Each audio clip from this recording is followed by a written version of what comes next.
안녕하십니까. 멀티-커널 에스티메이션 베이스드 오브젝트 세그멘테이션에 대해서 발표할 시스템 경영공학과 강현직입니다. 우선 목차는 다음과 같습니다. 어, 먼저 서론에 대해서 발표를 하고, 그리고 논문 내에서 적용된 방법론에 대해서 총 4가지로 구성하여 발표하도록 하겠습니다. 그리고 실험 부분 같은 경우에는 오픈소스 코드를 직접 실행한 결과와 분석한 보고서를 포함하고, 또 논문에서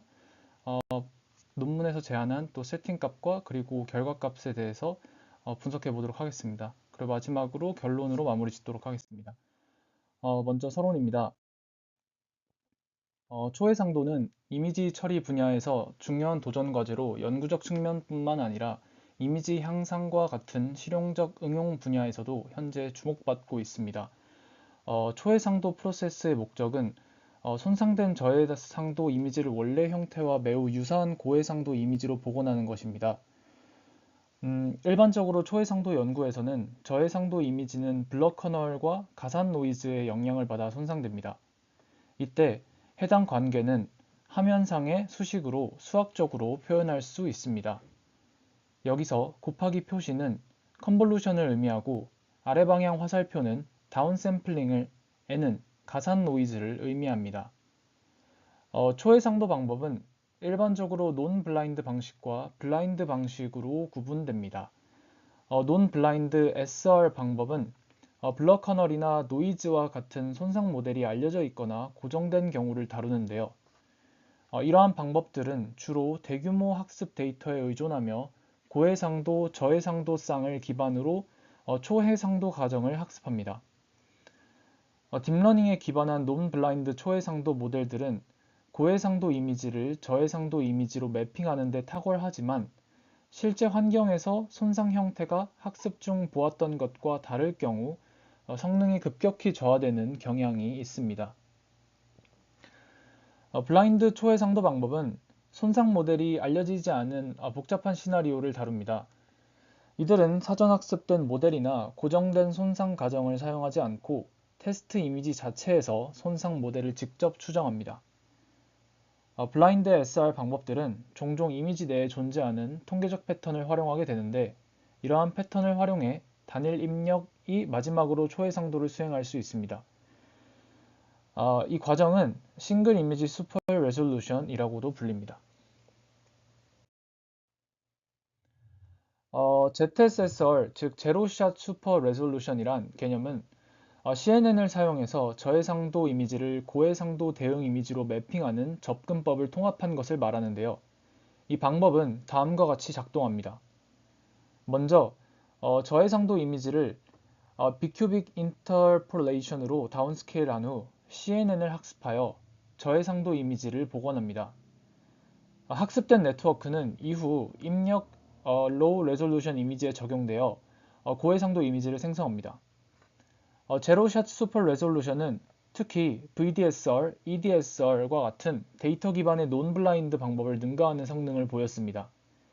하지만 해당 방식의 한계는 기본 다운스케일링 커널을 사용한다는 점입니다. 그렇기에 실제 손상 과정을 반영하지 못할 가능성이 존재합니다. 이에 대해 커널 간은 테스트 이미지의 내부 분포로부터 손상 커널을 학습함으로써 이를 해결합니다. 이때 간 구조를 활용하여 손상 커널을 추정합니다. 이 추정된 커널은 이후 ZSSR 과정에서 비큐빅 커널을 대체하여 초해상도 과정과 최종 복원 결과를 향상시킵니다. 블라인드 SR 방법들은 더 적응적이지만 대부분 전체 이미지를 대상으로 하나의 커널만을 추정합니다. 이러한 단일 커널 접근은 다양한 텍스처와 객체를 포함하는 복잡한 이미지에서는 한계가 있습니다. 다양한 영역이 서로 다른 손상 패턴을 가질 수 있기 때문입니다. 따라서 단일 커널 기반 방법을 넘어서는 보다 고급 기술이 필요합니다. 이를 통해 본 논문에서는 이미지 내 다양한 특성을 반영하는 다중 커널 모델을 구성하였으며, 이를 통해 더 견고하고 정밀한 SR 결과를 달성할 수 있게 됩니다. 본 논문의 연구는 멀티 커널 간을 소개합니다. 이는 커널 간을 확장하여 객체 분할 마스크를 활용하여 여러 커널을 추정할 수 있도록 합니다. 이미지를 서로 다른 영역으로 나누고 각 영역에 대해 별도의 커널을 적용함으로써 커널 추정의 정확도와 견고성을 향상시키게 되는데요. 핵심 아이디어는 다음과 같습니다. 커널 간이 전체 이미지에 대해 하나의 다운스케일링 커널을 가정하는 데 반해 본 연구에서는 하나의 이미지 내에서도 서로 다른 영역마다 서로 다른 스케일링 커널이 필요하다는 가정을 채택합니다. 이를 통해 서로 다른 영역의 고유한 특성을 포착할 수 있으며 보다 정밀한 초해상도 결과를 얻을 수 있습니다. 하지만 픽셀마다 별도의 커널을 추정하는 것은 과적합 및 노이즈에 매우 민감할 수 있는 문제가 있습니다. 따라서 분할 마스크를 사용하여 균형을 맞춥니다. 이를 통해 지역적인 과적합을 방지하면서 각 영역에 적절한 커널을 적용할 수 있게 합니다. 다음으로 방법론들입니다. 이제 본격적으로 논문에서 소개하는 멀티커널 간의 방법론에 대해서 살펴보겠습니다. 멀티커널 간은 기존의 커널 간을 확장하여 이진 마스크를 통해 이미지를 두 개의 영역으로 분할합니다. 각 영역은 고유한 커널을 할당받으며 이를 통해 서로 다른 텍스처나 구조를 가진 영역을 각각 독립적으로 처리할 수 있게 됩니다. 위 그림은 전체적인 프로세스를 보여주고 있는데요. 아래 3개의 단계로 나뉘게 됩니다. 첫째, 이미지 분할. 이미지 세그멘테이션은 입력 이미지를 마스크를 사용하여 여러 영역으로 분할합니다. 둘째, 커널 추정. 커널 에스티메이션은 각 영역에 대해 개별 커널을 간 프레임워크를 통해 추정합니다. 세 번째로 초해상도, 슈퍼 레졸루션은 추정된 커널을 이용하여 ZSSR을 각 영역에 개별적으로 적용하여 초해상도를 달성합니다. 멀티커널 간에서 영역 기반 마스크 생성은 입력 이미지를 서로 다른 텍스처나 구조를 필요로 하는 독립적인 영역으로 나누는 데 필수적인 과정입니다. 각 영역마다 별도의 커널을 할당함으로써 이미지 세부 정보의 다양한 변화를 더 잘 포착할 수 있으며 이는 고품질 초해상도를 달성하는 데 핵심적입니다. 이 프로세스는 객체 검출 단계로 시작하는데요. 여기서는 사전 학습된 욜로 V8 모델을 사용하여 주요 객체나 이미지 내의 영역을 식별합니다. 객체 검출은 서로 다른 영역을 구별하는 데 도움이 되며 서로 다른 텍스처 또는 디테일 수준을 가진 부분을 식별할 수 있게 합니다. 객체가 검출된 후 각 객체에 대해 분할 마스크가 생성되게 됩니다. 이 작업에는 SAM, Segment Anything 모델이 사용됩니다. 생성된 마스크는 이미지 내 객체들의 경계를 강조하며 마스크 바깥의 영역은 배경으로 처리됩니다. SAM은 픽셀 수준의 정밀한 정확도를 제공하여 객체를 주변 영역과 정확히 분리할 수 있도록 합니다. 이 과정은 피겨 2에 나타나 있으며 여기서 욜로의 바운딩 박스는 SAM을 통한 정밀 분할을 위한 기반을 제공합니다. 마스크 생성이 완료된 후 전체 이미지를 대상으로 하는 이진 마스크가 만들어집니다. 이 이진 마스크는 이미지를 전경, 즉 객체가 포함된 영역과 배경으로 나누는 레이어로 작용합니다. 이렇게 영역을 구분함으로써 각 영역을 고유한 처리 전략으로 다룰 수 있으며 이는 예를 들어 날카로운 경계와 부드러운 배경처럼 텍스처가 다른 부분들을 처리하는 데 매우 중요합니다. 그 다음 이진 마스크의 다운스케일링 프로세스가 적용됩니다. 최근접 이웃 보관을 사용하여 마스크를 낮은 해상도로 리사이즈 하는데요. 이 과정은 블록 효과를 유발하는데 이는 각 영역의 전체 구조를 유지하면서 세부 사항의 복잡도를 줄여 초해상도 작업을 단순화하게 됩니다. 이후 이 축소된 마스크는 원래 해상도로 업스케일되며 블록 형태를 유지합니다. 이는 이후 단계에서 효율적인 처리를 돕습니다. 마지막으로 전경과 배경을 위한 마스크가 별도로 저장되게 됩니다. 이 마스크들은 이후 커널 추정 과정에서 가이드 역할을 하게 되며 각 영역에 대해 적절한 커널이 적용될 수 있도록 합니다. 결과적으로 각 영역의 특성에 맞춘 맞춤형 초해상도를 가능하게 합니다. 영역이 분할되게 되면은 각 영역에 대해 커널 간이 적용되는데요. 커널 간은 각 영역의 손상을 가장 잘 설명하는 이상적인 다운샘플링 커널을 학습하는 역할을 합니다. 이 커널은 해당 영역의 해상도를 최적화하는 데 매우 중요한 요소입니다. 커널 간의 특징은 외부 학습 데이터 없이 저해상도만을 사용하여 자가 지도 방식으로 커널을 학습한다는 점인데요. 각 영역은 독립적인 문제로 취급되어 개별화된 커널을 학습할 수 있게 됩니다. 또한 이를 통해 각 영역의 복원 품질을 최적화할 수 있습니다. 각 영역에 대해 이상적인 커널을 학습한 후 초해상도는 ZSSR을 이용하여 수행됩니다. ZSSR은 내부 이미지 정보를 활용하여 학습된 커널을 적용해 각 세그먼트를 업스케일링합니다.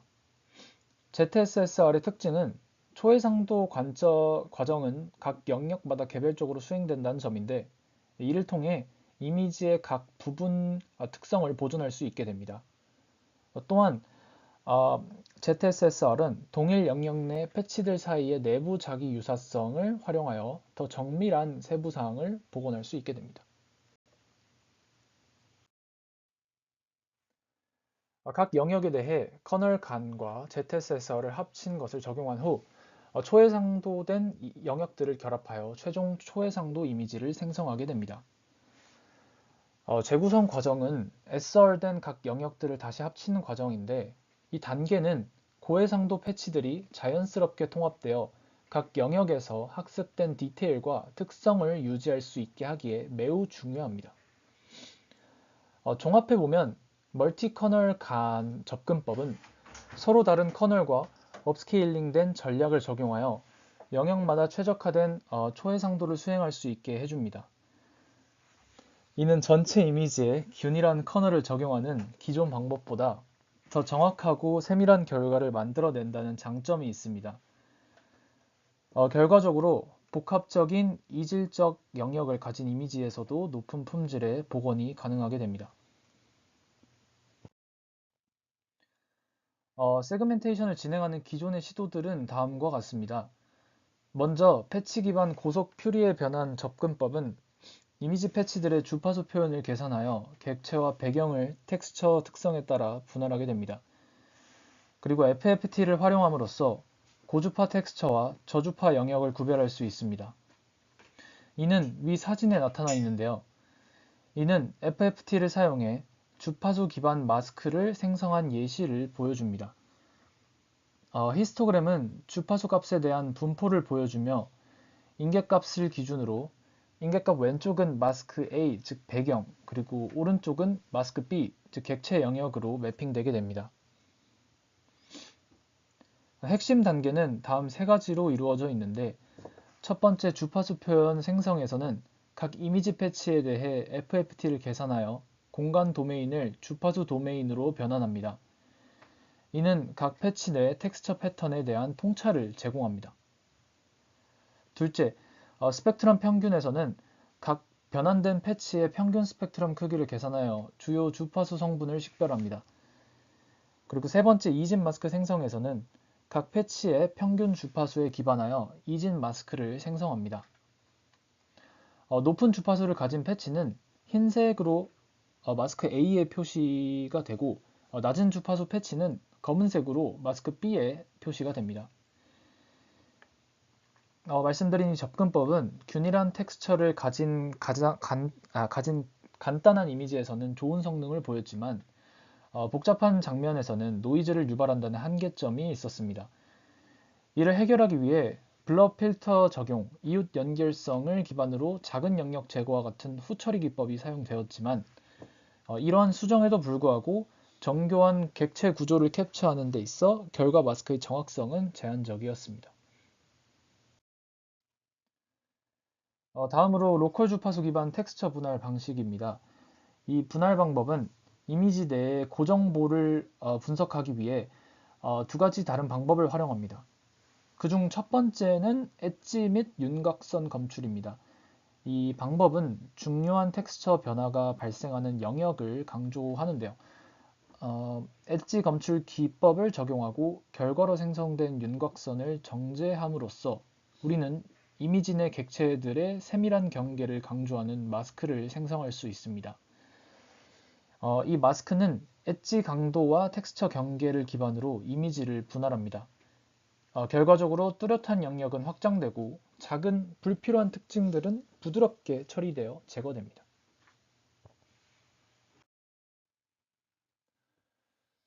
다음으로 앵거 픽셀 식별 방식입니다. 이 방법은 이미지 내 데이터가 풍부한 영역을 찾기 위해 앵거 픽셀을 식별하며 세부적인 방식은 다음과 같습니다.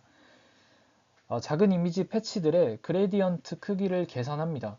그 다음 강한 지역 그레디언트를 가진 영역은 앵거 포인트로 선택이 되는데 이러한 영역들은 세밀한 이미지 디테일을 표현하는데 필수적이며 결과 마스크는 고정보가 집중된 영역을 강조합니다.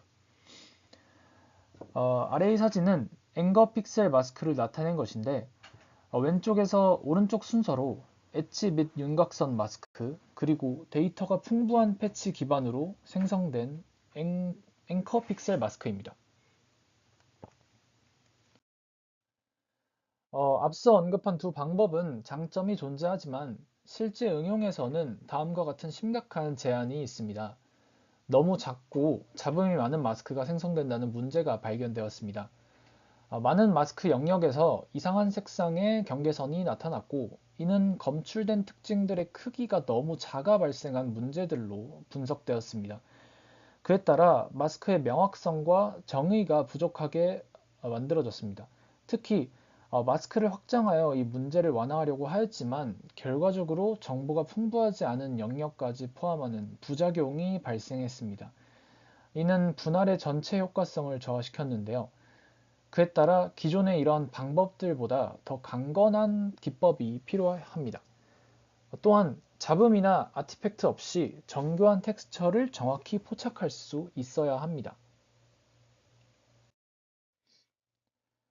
이전 두 개의 방식에 비해 딥러닝 기반 객체 분할 기술은 최근 상당히 발전을 많이 이루었습니다.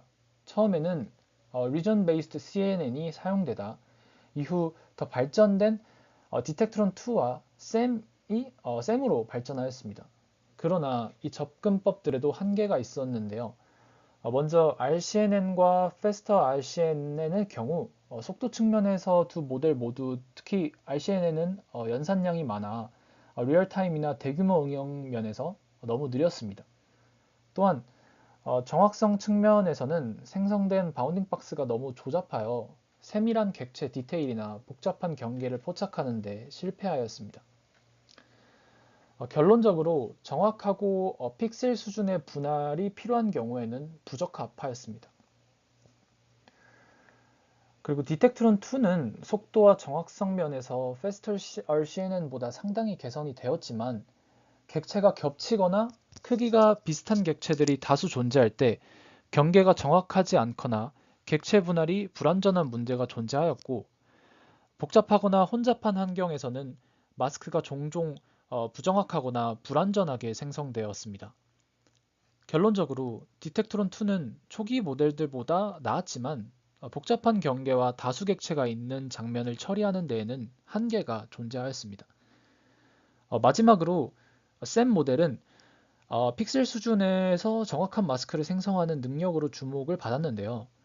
샘은 명시적인 객체 검출 없이 복잡한 객체를 효과적으로 분할할 수 있어 좋은 성능을 내는 건 맞지만 장면에 대한 지식 없이 정확한 객체 수를 결정하거나 올바른 객체를 선택하는 것이 어렵다는 해결 과제가 남아 있습니다. 위 사진 같은 경우는 샘 마스크 생성 과정을 나타낸 것인데요. 가장 큰 세그먼트만 선택하면 하나의 카우보이만 포착이 되고 다른 사람들은 놓치는 결과를 보여주게 됩니다. 그래서 위 사진에서도 볼 수 있듯이 샘은 경우에 따라 가장 큰 세그먼트를 우선시하는 경향이 있습니다. 이는 경우에 따라 불완전한 분할로 이어질 수 있는데요. 예를 들어 하나의 객체만이 포착되고 다른 객체들은 무시되는 경우가 있습니다. 이러한 모호성은 유사한 크기의 다수 객체가 존재하는 경우에서 셈의 효과를 떨어뜨리게 됩니다. 명확한 경계나 객체 수에 대한 정보 없이 모든 객체를 일관되게 캡처하는 데 어려움을 겪는데요. 따라서 셈 단독으로는 우리의 분할 작업에 충분하지 않음이 명백합니다. 이러한 한계를 극복하기 위해 우리는 욜로와 셈을 합친 접근법을 채택하였고, 내부적으로 욜로는 객체 수와 경계를 명확히 정의하고 셈은 세밀한 픽셀 수준의 분할을 수행하게 됩니다. 이 조합은 객체 수 모호성과 경계 정밀도 문제를 효과적으로 해결할 수 있습니다. 다음으로 실험입니다.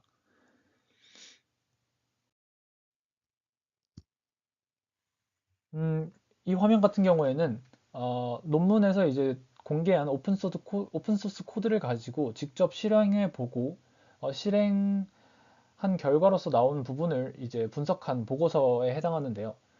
먼저 어, 그 멀티커널 간의 핵심에 해당하는 그 부분을 이제 오픈소스로서 코드로 실행을 해보았습니다.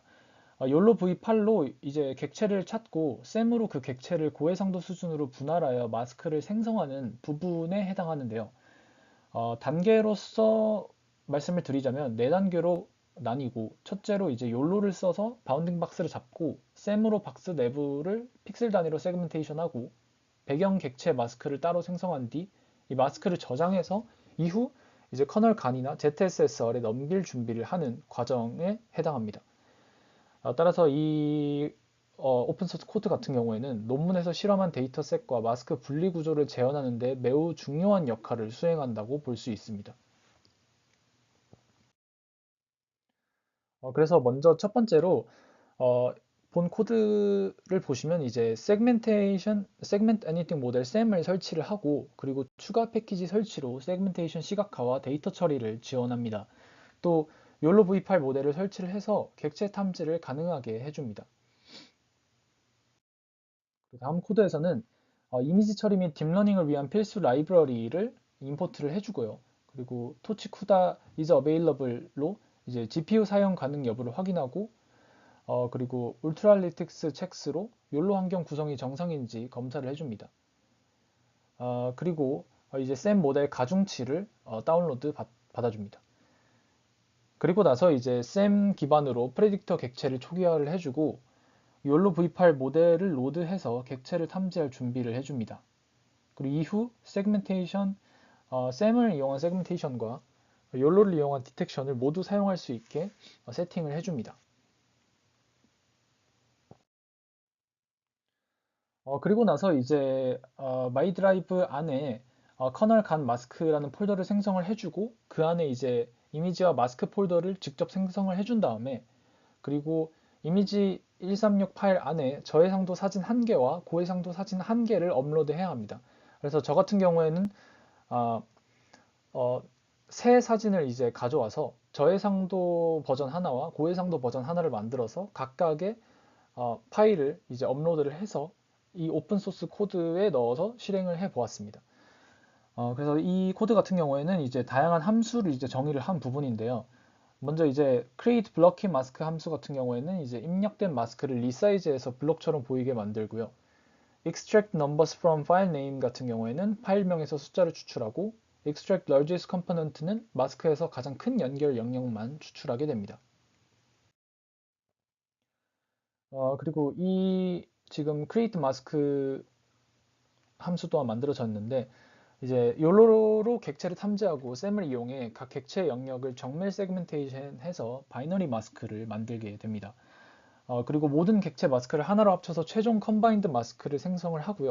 그리고 이후 src 폴더 안에 있는 이미지를 순회할 준비를 하게 됩니다. 그리고 이제 각 이미지 폴더에서 저해상도 이미지를 찾아서 create 마스크로 이제 배경과 객체 마스크를 생성을 하게 되는데요. 생성된 마스크를 블록화하여 고해상도 그리고 저해상도 버전으로 저장을 해줍니다. 그리고 원본 이미지와 마스크를 오버레이해서 시각화 준비를 수행해 줍니다. 결과적으로 이제 오픈소스 코드를 돌렸을 때 나온 결과는 다음과 같은데요. 샘과 욜로를 합쳐서 이용한 모델을 통해서 이제 새라는 객체와 그리고 그 배경을 분리하는 데 성공했다는 것을 볼 수 있습니다. 그 마스크를 이제 블럭키한 조약한 격차 형태로 만들어서 이후 커널 간이나 ZSSR 단계에서 학습을 더 안정적이고 단순하게 할 수 있게 한다는 것을 알 수 있고요.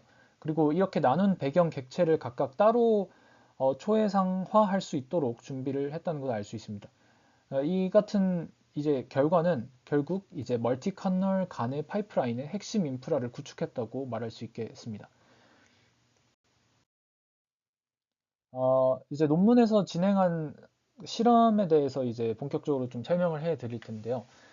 본 실험은 다음과 같은 평가 지표를 사용해서 수행이 되었습니다. PSNR, SSIM, MSE, 그리고 이러한 정략적 평가 지표 외에도 다양한 텍스처와 구조를 얼마나 잘 복원했는지에 대한 정성적 비교도 수행을 했고요. 그리고 두 가지 초해상도 멀티 커널 간과 ZSSR을 합친 것, 그리고 커널 간과 ZSSR을 합친 기법의 성능을 비교하였습니다. 결과에 대한 요약은 우측표로 정리를 하였으며 멀티 커널 간과 커널 간 간의 평균 성능 차이를 보여줍니다. 각 평균 지표의 평균값 또한 나타내었고요. 양수값은 멀티 커널 간이 커널 간보다 성능이 더 좋았던 경우를 의미하게 됩니다. 그 결과 MSE 같은 경우에는 멀티 커널 간이 MSE를 더 낮췄고, 그리고 PSNR 같은 경우 멀티 커널 간이 이제 PSNR을 증가시켜서 신호대비 잡음비가 향상했다는 것을 알 수 있고, 그리고 멀티 커널 간이 SSIM을 소폭 개선했다는 실험 결과를 얻어낼 수 있었습니다. 결론입니다. 어, 이제 위에 이제 테이블의 결과를 보면은 멀티 커널 간과 ZSSR이 커널 간과 ZSSR을 합친 것에 비해 모든 지표에서 더 우수한 성능을 보여주었다는 것을 알 수 있습니다. 그리고 이제 다음으로 결론을 말씀을 드리자면, 이제 이 해당 논문에서 이제 결론 같은 경우에는 해당 실험들을 이제 수많이 거치면서 각 실험들을 통해서 밝혀낸 시사점들을 결론 파트에서 열거하고 있습니다.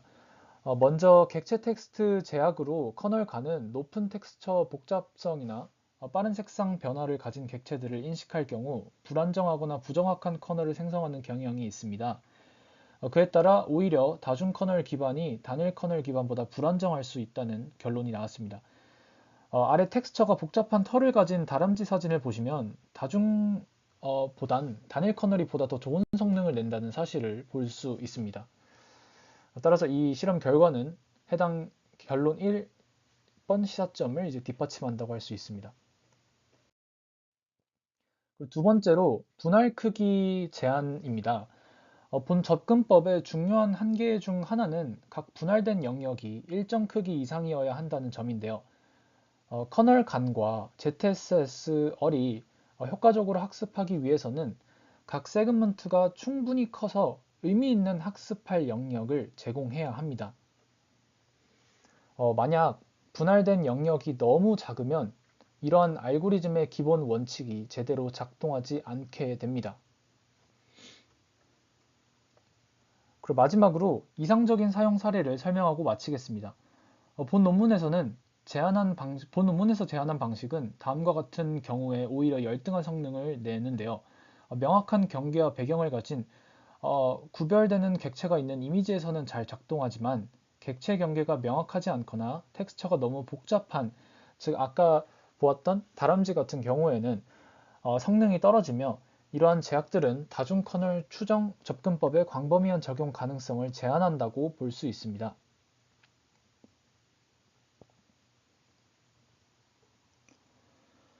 그래서 이제 높은 텍스처 복잡성과 빠른 색상 변화를 가진 객체들의 경우에는 커널 간은 불안정하거나 복잡한 커널 생성을 하고, 그리고 이제 커널 간과 ZSSR이 효과적으로 학습하기 위해서는 각 세그먼트가 충분히 커서 의미 있는 영역을 제공해야 한다는 것을 시사점으로 최종적으로 이제 알 수 있게 됩니다. 이상으로 발표를 마치겠습니다. 감사합니다.